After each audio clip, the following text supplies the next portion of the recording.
Dua wanita kafir dalam silsilah Tuhan Yesus. Sebelum saya membahas topik yang dimaksud, saya ingin jelaskan terlebih dahulu tentang apa itu kafir, apa kata Alkitab tentang kafir itu, dan siapa saja yang dikategorikan kafir.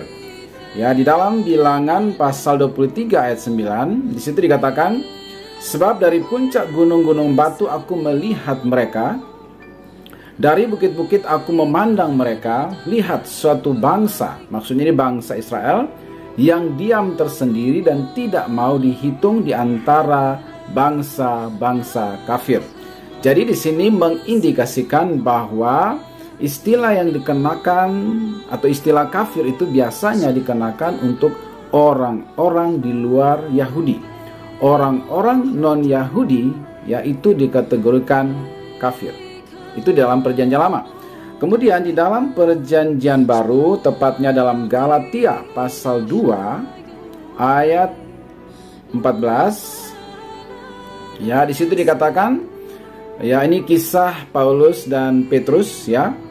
Ya, dan di sini Paulus berkata, tetapi waktu kulihat bahwa kelakuan mereka itu tidak sesuai dengan kebenaran Injil, aku berkata kepada Kefas di hadapan mereka semua, jika engkau seorang Yahudi hidup secara kafir dan bukan secara Yahudi, bagaimanakah engkau dapat memaksa saudara-saudara yang tidak bersunat untuk hidup secara Yahudi?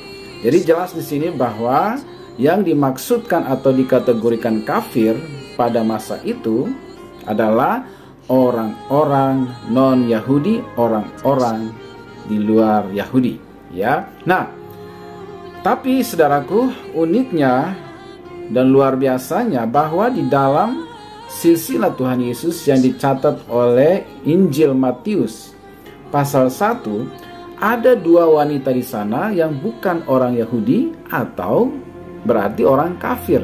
Tapi kok bisa masuk dalam silsilah Tuhan Yesus? Ya, kita akan baca atau saya akan tunjukkan. Saya bacakan dari ayat 1 supaya jelas. Ya, di situ dikatakan, inilah silsilah Yesus Kristus, anak Daud, anak Abraham. Abraham memperanakan Ishak, Ishak memperanakan Yakub, Yakub memperanakan Yehuda dan saudara-saudaranya.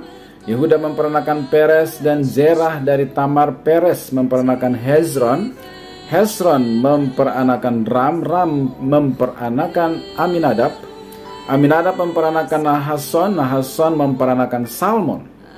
Ya, Salmon memperanakan Boas dari Rahab. Nah, siapakah sebenarnya Rahab ini?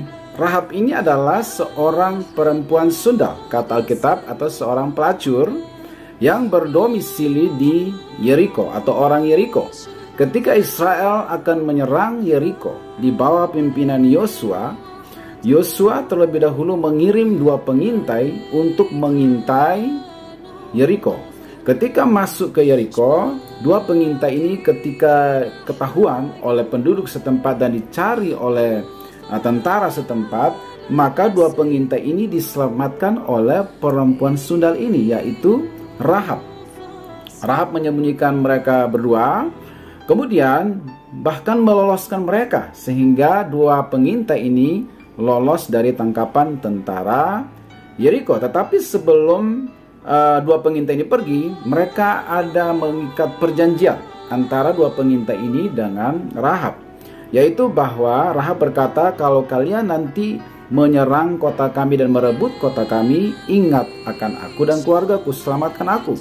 Lalu kata dua pengintai itu, oke, ya, kasih tanda merah, ya, tali merah di rumah kalian beserta seluruh keluarga kalian kumpul di satu tempat, sehingga ketika kami akan menyerang dan merebut Yeriko dan melihat ada tanda merah itu, maka kami akan menyelamatkan kalian. Wah, luar biasa.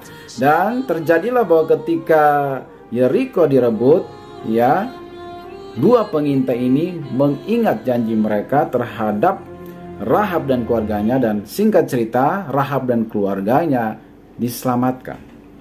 Ya. Nah, kemudian akhirnya Rahab ini dinikahi oleh Salmon dari keturunan Yehuda, ya, sehingga dia masuk dalam silsilah Yesus. Seorang perempuan kafir, bahkan seorang perempuan pelacur, seorang sundal kata Alkitab, tetapi diselamatkan, kemudian bahkan masuk dalam silsilah Yesus. Ya, itu yang pertama ya. Nanti saya akan simpulkan di terakhir. Nah, sekarang perempuan yang kedua. Kita lanjutkan, siapakah perempuan kafir kedua yang masuk dalam silsilah Yesus?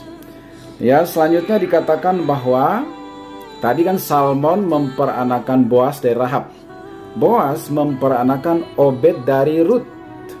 Ya, perempuan kafir yang kedua yang masuk dalam silsilah Yesus adalah Rut. Nah, siapakah Rut ini?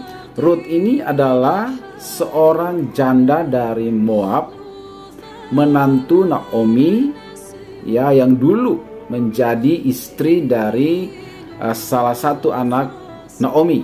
Ya, kemudian anak Naomi ini meninggal, maka si Rut ini menjadi janda. Ketika Naomi ingin pulang, ya, jadi si Rut ini adalah perempuan Moab. Ya, Naomi pada waktu itu merantau ke Moab. Ya, ceritanya begitu. Kemudian ketika Naomi ingin pulang ke Bethlehem, kampung halamannya, setelah kehilangan suaminya di Moab, bahkan 2 putranya juga meninggal di Moab dalam keadaan bangkrut total. Kemudian Naomi ingin pulang ke Bethlehem, kemudian Rut ikut.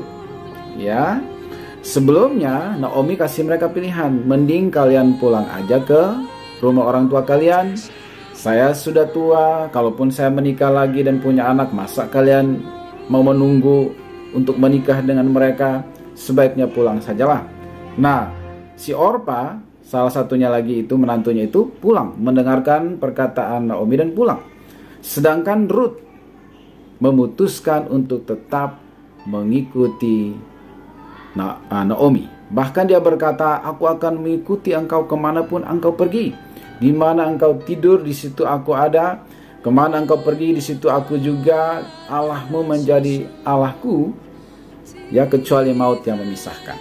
Ya, jadi si Rut ini adalah seorang kafir yang loyal, yang setia, ya, yang komit, saudaraku.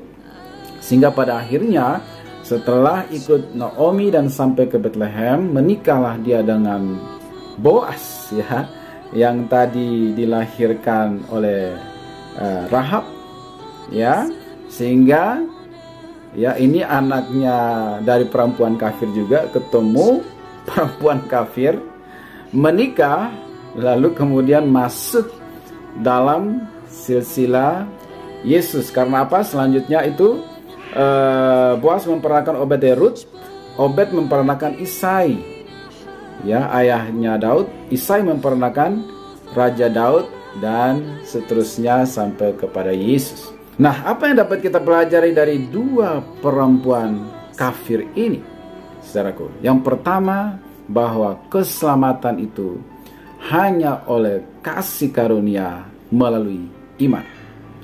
Ya, seorang perempuan sundal, ya, yang hanya oleh karena percaya, karena mendengar betapa dahsyatnya Allah Israel, kemudian dia percaya dan beriman, dia pun diselamatkan.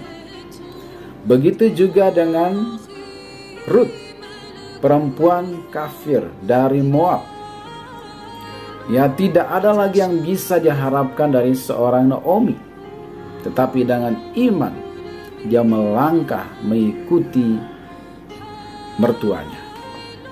Ya, itu adalah langkah iman. Ya, sehingga kemudian dia juga masuk di dalam silsilah Yesus. Dan ini adalah, ya, simbol bahwa kita diselamatkan itu hanya oleh karena kasih karunia melalui iman, bukan karena kita baik, bukan karena kita hebat.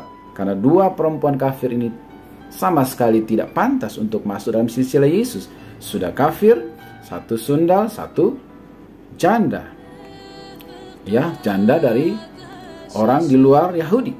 Tidak pantas untuk masuk dalam sisilah Yesus, tetapi itu adalah gambaran bahwa untuk diselamatkan bukan karena kebaikan, kehebatan, kesucian diri kita sendiri, melainkan hanya oleh karena kasih karunia melalui iman. Nah, kemudian yang kedua, tadi yang pertama adalah keselamatan oleh kasih karunia melalui iman. Yang kedua adalah itu adalah simbol penebusan. Ya, bahwa rancangan Allah sejak semula adalah untuk menebus setiap suku, kaum, bangsa, dan bahasa, bukan hanya orang Yahudi saja.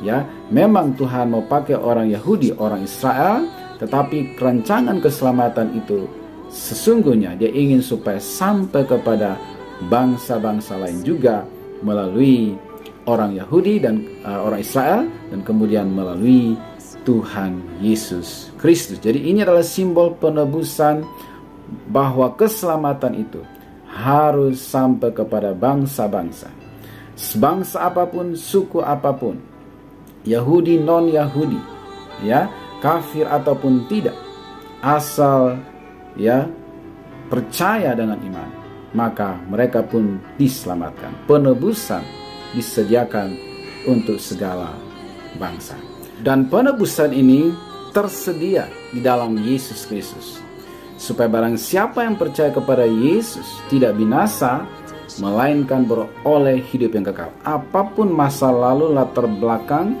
suku, bangsa, bahasa kita, asal percaya dan menerima Yesus, maka kita juga berhak untuk menerima anugerah keselamatan, layak dan pantas untuk diangkat menjadi anak-anaknya. Semoga video ini bermanfaat bagi kita semua. God bless you.